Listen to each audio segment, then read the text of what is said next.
آج کی اس عظیم الشان کانفرنس قومی یکجہتی کانفرنس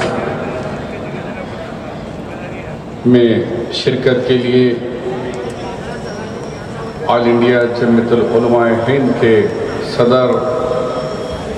عالی جناب مولانا ارشد مدنی اور یہاں پر شہ نشین پہ تشریف فرما علماء کرام، حفاظ کرام اور آندھرا پردیش تلنگانہ سے آئے ہوئے تمام علماء کرام، میرے بھائیوں، دوستوں اور بزرگوں، آج کا کانفرنس واقعی قابل مبارکباد ہے کیونکہ دیش جس نازک دور سے گزر رہا ہے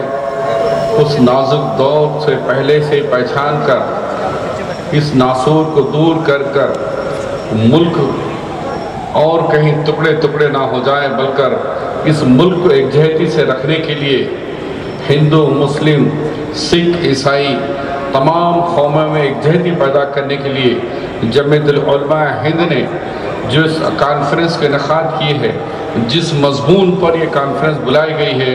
اس کو میں اور میری کانگریس پارٹی نے پوری مکمل ہم اس کی تائید کرتے ہیں۔ انشاءاللہ یہ کانفرنس کامیاب ہوگی اور یہ تحریک بھی کامیاب ہوگی۔ آپ ہم سب جانتے ہیں کہ جمعیت العلماء ہند آزادی سے پہلے بھی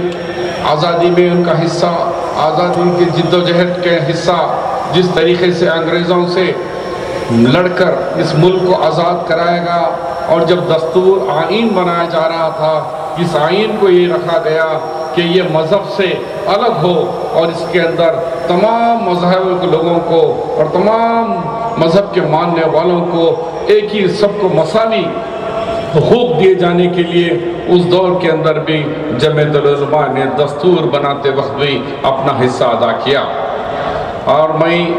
آج کے دور میں بھی پھر ایک مرتبہ جس طرح آزادی سے پہلے جمعیت العلماء نے جد و جہد کر آزاد دلائی ملک کو، دوسری آزادی کے لیے بھی آج کوشش کرنے کے لیے جو پہل کی ہے جمعیت العلماء وہ قابل مبارکباد ہے۔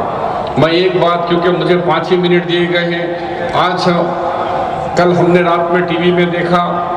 تو ہمارے اس دیش کے وزیر اعظم عالی جناب نریندر مودی جی نے لوک سبھا کی ایم پی سے بات کرتے ہوئے کہا کہ مجھے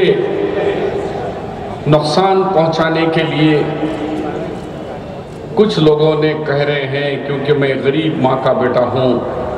اور میں پچھڑے طبقے سے تعلق رکھتا ہوں۔ یہ سن کر اور آج اخبار میں پڑھنے کے بعد بہت افسوس ہوا۔ یہ بھارت جیسے عظیم ہندوستان ملک کے وزیر اعظم جو 125 کروڑ عوام کے نمائندے وزیر اعظم، اور وہ دستور پہ آئین پر حلف لے کر کہتے ہیں میں وزیر اعظم ہند بالحاظ مذہب و ملت اس ملک کی خدمت کروں گا، مجھے کوئی تفرقہ نہیں ہے اور اس آئین کی حفاظت کروں گا، جب یہ حلف لیتے ہیں۔ لیکن آج یہ بات ظاہر ہو گئی ہے کہ حلف تو وہ دکھاوے کا تھا اور آج اصلی بات یہ معلوم ہو رہی ہے کہ آج پھر سینٹیمنٹ کھیلا جا رہا ہے کہ پچھڑے طبقے کا۔ تو بھائیوں، جو ملک کے اندر کسی نہ کسی روز کہیں دلت پہ حملہ ہوتا ہے تو کسی مسلمان پہ حملہ ہوتا ہے، کہیں غریب پہ حملہ ہو رہا ہے، تو اس کے لیے جمعیت العلماء کے ساتھ ساتھ اللہ کے رسول صلی اللہ علیہ وسلم کا بھی، ہمارا بھی یہ اللہ کے حضور پاک صلی اللہ علیہ وسلم کی سیرت مبارکہ بھی پڑھیں گے۔ ہر جگہ ہمیں امن کی دعوت دی جا رہی ہے، شانتی کی دعوت دی جا رہی ہے، آپس میں میل رکھنے کی دعوت دی جا رہی ہے، کہیں لڑنے کی بات کبھی اسلام نے نہیں کہی۔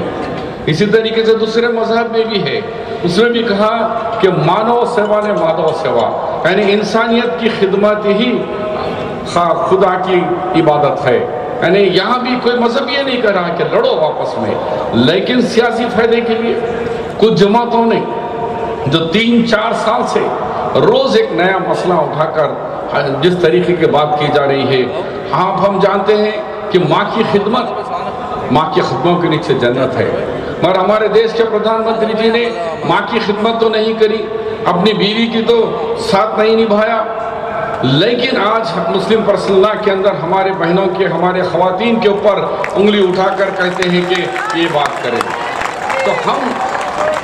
جھگڑے کی بات نہیں کرنا چاہتے.